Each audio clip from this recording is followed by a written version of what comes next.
예, 총분산, 분산, 집단 간 분산, 집단 내 분산, 온라인에서 막 설명하기 상당히 힘드네요. 칠판에서 그리면 학생들이 바로 이해하는데 책에도 있고, 책에 보면 아주 그 좋은 사례가 나와 있습니다. 계산 다 해가지고. 총분산이란 일단 이렇게 생각합시다. 아주 조그맣게 해서 원래 분산 뭐 수백 명 있어야 되는데 하여튼 한 3명씩 있다고 치십시다. 이렇게. 미국에서 3명. 그러니까 원래는 아니죠. 원래 이런 경우는 이제 정규분포가 안 되니까 뭐 T분포를 써야 되는데 하여튼 그렇게 안 되고. 그러니까 일단 미국에서 3명, 한국에서 3명, 중국에서 3명이요. 총분산은 뭐냐? 이 9명의 평균을 구해. 평균. 아시겠습니까? 평균을 구해. 그래가지고 전체 9명 평균과 각각 미국 사람 3명 각각 1명씩 전체 평균과 1명의 차이의 자승 쭉 해. 두 번째 전제. 한국 사람 3명하고도 각각, 중국 사람 3명하고도 각각. 그러니까 전체 평균과 9명과 각각의 평균의 차이의 자승을 해서 총분산을 구하고 집단 간은 어떻게 오냐. 미국 3명의 평균이 나올 겁니까? 그 다음에 한국도 3명의 평균이 나오고 중국도 평균이 나오고. 집단 간은 전체 평균과 미국 평균과의 차이의 자승. 전체 평균과 한국과의 평균의 차이 자성, 전체 평균과 중국과의 평균의 차이의 자성의 쭉 합. 이게 집단 간. 집단 내는 뭡니까? 미국 평균이 있을 거 아닙니까? 얼마? 거기서 미국 사람들 3명과 각각과의 차이의 자성. 더하고 쭉 더하고. 그 다음에 한국도 한국 내 전체 평균이 있을 거 아닙니까? 그거에 한국 사람과 각각의 차이의 자성. 그 다음에 중국도 중국 평균이 있고 각각에 있으니까 각각. 이게 집단 내입니다. 그래서 전체를 구해가지고, 그러면 어떻게 됩니까? 제가 이제 질문 하나. 집단 간 분속과 집단 내 분산, 집단 간 분산과 집단 내 분산을 합하면 총분산이 된다, 안 된다? 생각해 보시죠. 일단, 질문. 집단 간 분산과 집단 내 분산을 합하면 총분산과 값이 동일해진다. 이게 1번. 동일해지지 않는다. 2번. 생각해 보십시오, 조금.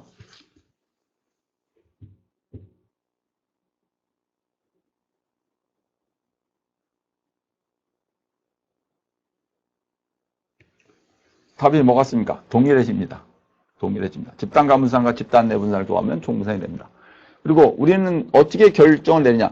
집단 간 분산 나누기 집단 내 분산을 해가지고 요 값이 F랑 비교를 해보는데 집단 간에서 집단 내를 나눴는데 각각 자유도를 해가지고 집단 간에서 집단 내를 나눴을 때 그 값이 작으면 집단 간의 차이가 없다.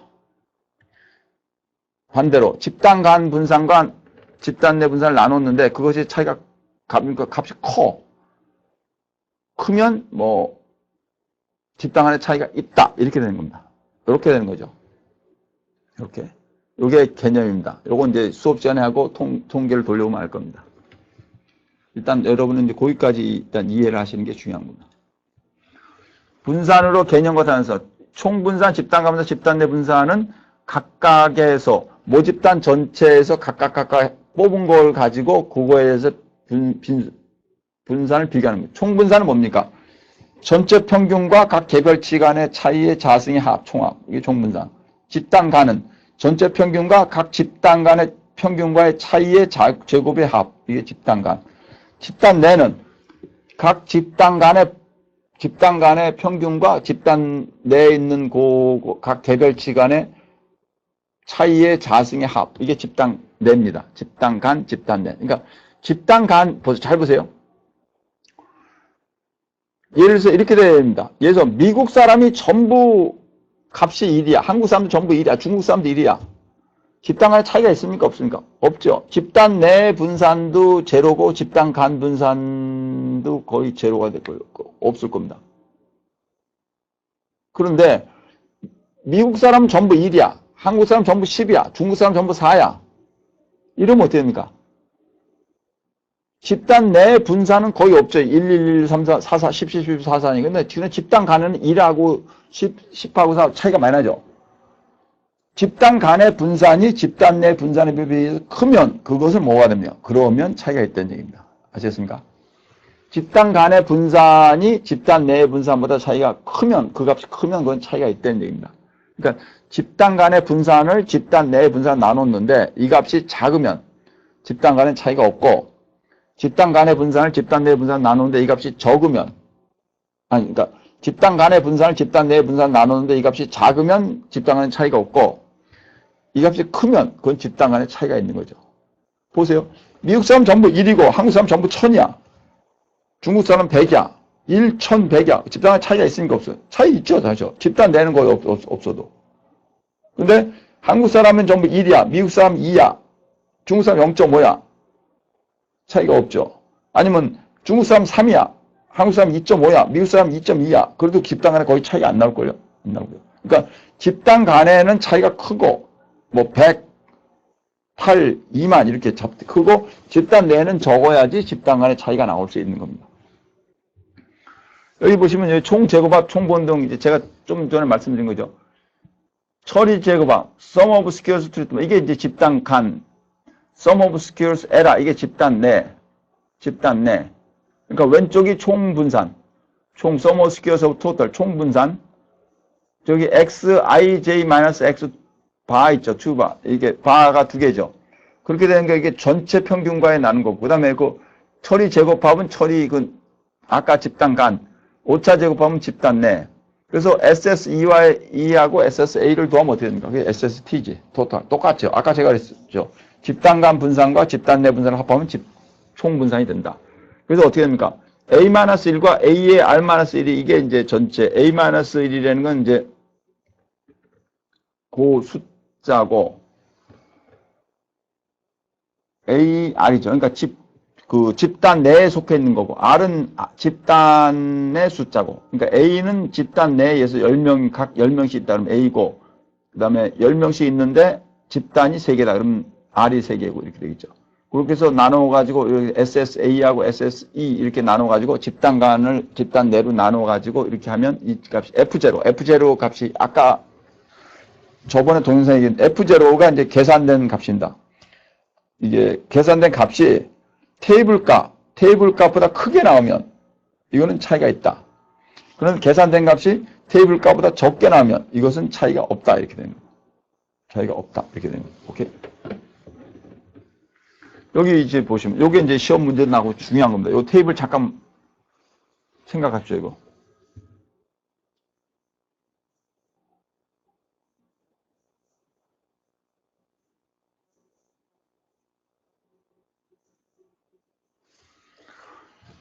처리라는 게 집단이고 잔차라는 게 이제 L하고 이제 집단 내, 그 다음 전체.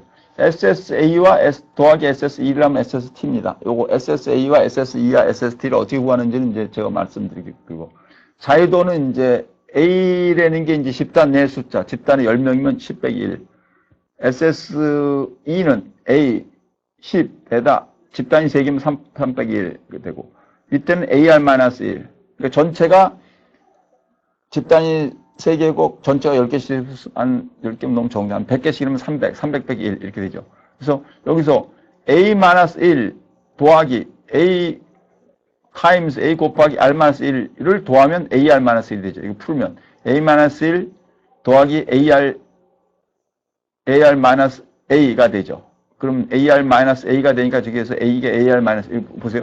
자유도 보면 A-1 더하기 A 곱하기 R-1을 하면 이게 A-1 더하기 AR-A. 그래서 이게 AR-1이 돼. 밑에 게 되죠. 그 다음에 MSA는 어떻게 하냐. SSA 나누기 A-1에서 구한 거고, 자유도로. 이게 제가 평균 구할 때 그렇게 구했다는 얘기입니다. 평균 어떻게 합니까? 우리 학생이 300명이요. 평균 어떻게 합니까? 300명의 300명 쫙 더해, 나눌 때 300으로 나누죠. 요거입니다. 근데 왜 N으로 나눠요? 그건 300으로 나누는데 보통 옛날 통계학자에 보면 299, 300 빼기 1로 나누는 경우도 있습니다. 근데 이제 그거는 미국 교수한테 물으니까 원칙적으로는 아마 300 빼기 1로 나눠야 될 겁니다. 299로 나눠야 될 건데 평균의 경우에는 뭐 만약 2명 있을 때는 지금 이제 안 되죠. 왜냐면 2명 평균 왜야? 한동철 교수와 한동철 교수의 친구인 그 장 회장. 제 키와 그 사람의 키 도에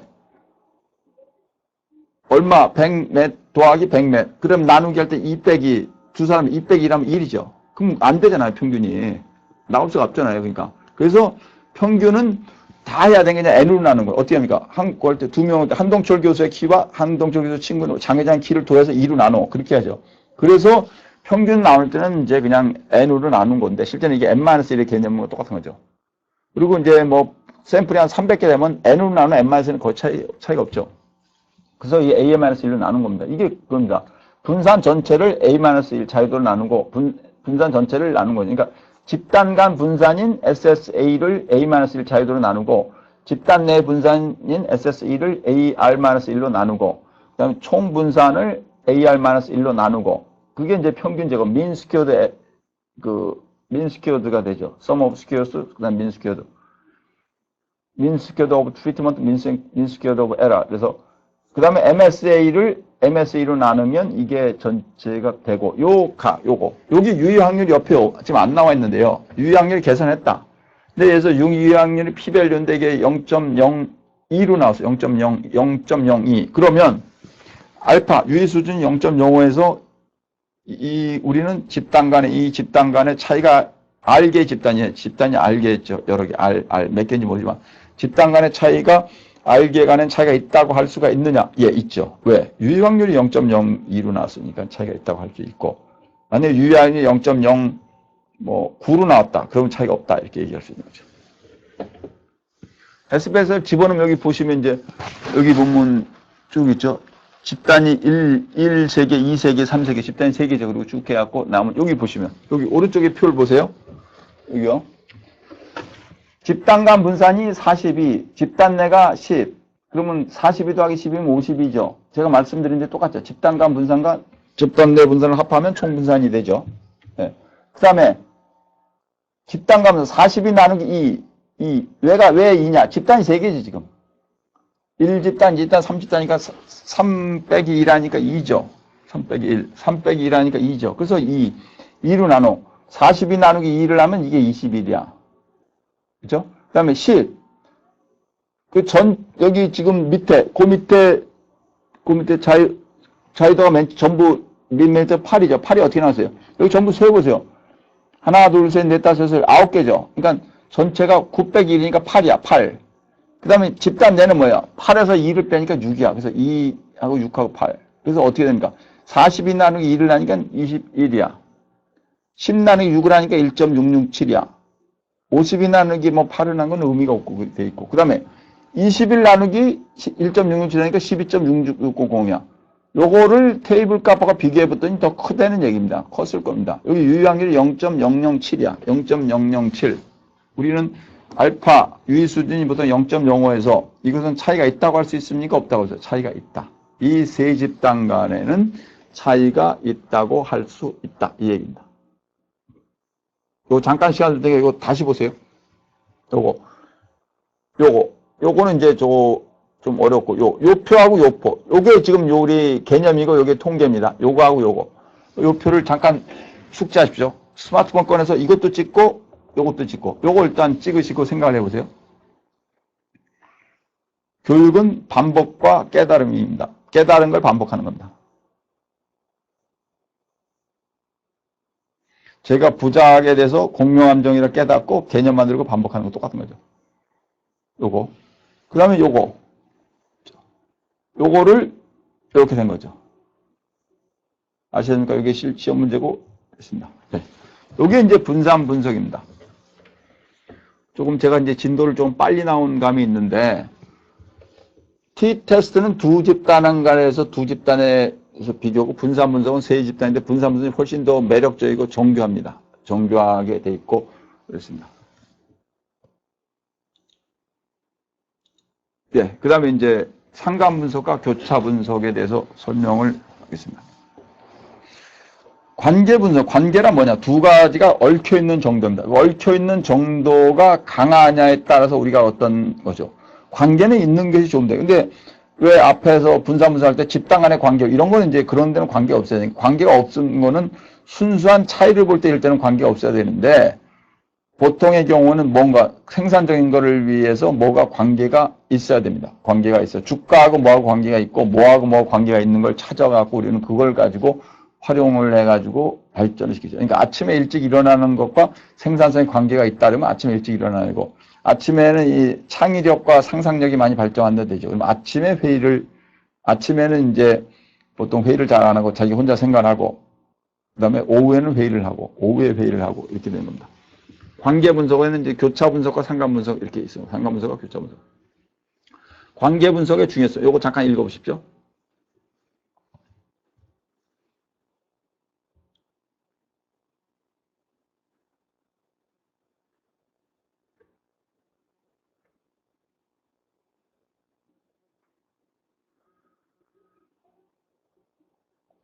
관계가 없다면 우리는 뭐 할 일이 없죠. 관계가 있다면, 관계가 있는 것을 찾아요. 근데 관계는 약간씩은 있을 수가 있습니다. 약간씩은. 근데 약간의 관계는 별로 의미가 없고 중요한 관계를 찾아야 되죠. 관계 분석 크게 세 가지 있다. 아주 중요합니다. 따라하십시오. 상관 분석,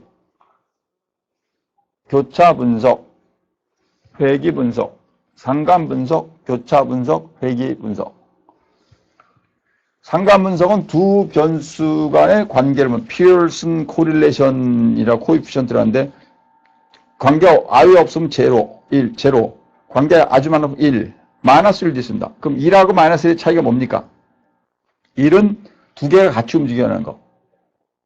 종업원들의 자아 존중감이 올라가면 생산성이, 노동 생산성이 올라가, 직무 생산성이 올라간다. 이러면 플러스 1이고, 마이너스는, 마이너스 관계, 뭐, 종업원들의 이탈률이 높으면 노동 생산성이 관계가 있다는데 마이너스 관계죠. 이탈률이 높으면 노동 생산성이 떨어지겠죠. 그래서 마이너스의 방향으로, 마이너스의 방향으로. 그래서 마이너스 1과 플러스 1, 그리고 제로가 있죠. 피어슨 코릴레이션이 보통, 이 피어슨도 계산해서 유의 확률이 나옵니다. 유의 확률이 얼마라고 나오면 그 얼마인 것을 가지고 우리가 이제 분석을 하죠. 교차 분석, 상관 분석은 이제 등간 척도나 비율 척도만 쓸 수 있습니다. 교차 분석은 주로 이제 노미널 데이터, 명목이나 서열의 측 쓰고, 교차는 주로 뭐, 교차를 인터벌과 레이쇼에 쓰는 일은 거의 없는 것 같습니다. 할 수도 있을 겁니다. 별 문제 없을 것 같은데, 근데 그렇게 계산 안 하고, 그냥 노미널, 크로스 탭이라서 그렇게 안 하고 그냥 노미널만, 왜냐면 피어슨이나 다른 것들이 있기 때문에. 그리고 그게 더 잘 나올 겁니다. 교차 분석은 노미널 데이터로 뭐, 해서 기업체가 대기업, 중견기업, 중소기업 세 개다. 그 다음에 뭐, 직무의 근무 시간이 뭐 일주일에 60시간 이상 40시간 뭐 이렇게 세 가지를 가지고 근무 시간의 세 가지 형태, 기업의 형태를 가지고 기업 형태와 근무 시간이 관계가 있는지 없는지를 분석하자. 이게 이제 교차 분석입니다. 회귀 분석은 이제 두 가지가 있다. 심플리 그랬죠. 심플은 이제 중회귀, 독립 변수 하나와 종속 변수 하나 가는 게 심플이고, 요거는 투 그룹, 투 베어리어블 코릴레이션. 상관 분석과 심플 리그레이션 똑같습니다. 값이 똑같습니다. 그다음 중회귀, 멀티플 리그레이션. 멀티플 리그레이션은 이제 독립 변수가 두 개 이상이고, 독립 변수가 두 개 이상이고, 종속 변수 하나. 반드시 독립 변수들 간에는 각각 연결이 안 돼 있는 게 좋습니다. 제로. 연결이 돼 있으면 나중에 이제 요인 분석이라는 걸 해가지고 잘라가지고 무연결로 이렇게 해갖고 쓰죠. 회귀 분석을 이제 그렇게 쓰고 있습니다. 그리고 나중에 가시면 이제 알게 되면 조금 전에 한 분산 분석과 회귀 분석은 동일한 겁니다. 그리고 에스페스 테이블에 가면 레그레션을 돌렸을 때 아노바 테이블이라고 나옵니다. 그 아노바 테이블이 분산 분석에 있는 테이블과 동일합니다. 그러니까 결국은 차이 분석의 대표인 상관 분석과 관계 분석의 대표인 회귀 분석이 동일화되는 겁니다. 두 가지 변수들 간의 관계 동일하다는 것은 좀 약간 엎여 있고 관련이 있다. 이렇게 세상 것은 연결이 돼 있다는 거죠. 두 가지 변수들 간의 관계를 보는 상관 분석과 두 개의 변수로도 가능하지만 여러 개로 회귀 분석이 있다. 가장 중요한 거고, 회귀 분석이 뭐 1800년도인가 뭐 그때 발생했던 이게 거의 뭐 이게 최소 자승법 스퀘어 메소드를 해가지고 회귀 분석인데, 회귀 분석은 뭐 거의 인류 역사상의 획기적인 발전을 일으키는데 공헌했다고 합니다. 많은 경영학 교수들이 인류 역사의 발전을 한 게 반도체하고 회귀 분석과 그다음에 기차를 발견한 거 뭐 이런 것들입니다. 근데 라면도 그렇답니다. 라면도 왜 획기적인가? 예전엔 라면을 이렇게 둥그렇게 하는 걸 말아서 못하는 거냐. 라면 국수를 길다 하겠대, 길다. 이게 부피가 커지잖아요. 그걸 동그랗게 튀겨가지고 만드는 개념을 한 게 처음이랍니다. 그게 뭐죠? 엄청난 개념이었다고 합니다. 하여튼 뭐. 물론 저는 김치를 담그는 방법 배운 것도 참 대단한 것 같아요. 한국 사람들이 김치를 담은 것도, 하는 것도 그렇고, 뭐, 쌀도 그렇고, 뭐, 그렇죠? 뭐, 수많은 이제 발전한 거죠. 하여튼 회귀 분석이 상당히 중요하고, 노벨 경제학상이 초기에는 예전에 다 회귀 분석 관련된 걸 했죠. 요새는 이제 뭐 다른 것들도 하지만. 상관 분석은 회귀 분석은 자료가 등간이나 비율로 하고 자료가 명목이나 서열일 때는 이제 교차 분석을 쓴다. 상관 분석의 개념. 상관관계 분석은 주로 상관 분석이라는데 가장 많이 쓰는 것이 두 개의 변수를 생각하면 피어슨 상관, 피어슨 콜레이션 코에피션트를 마이너스 1에서 1까지다. 마이너스 1이나 1은 값이 실제 똑같습니다. 마이너스 0.7이나 플러스 0.7이나 실은 똑같은데 방향만 반대는 거예요. 방향이 뭐냐? 플러스될 때는 하나가 올라가면 다른 것도 올라가는 게 플러스죠. 마이너스라는 얘기는 하나가 올라가면 다른 게 떨어진다는 것이 마이너스입니다. 예, 요건 다음 시간에 설명드리겠습니다.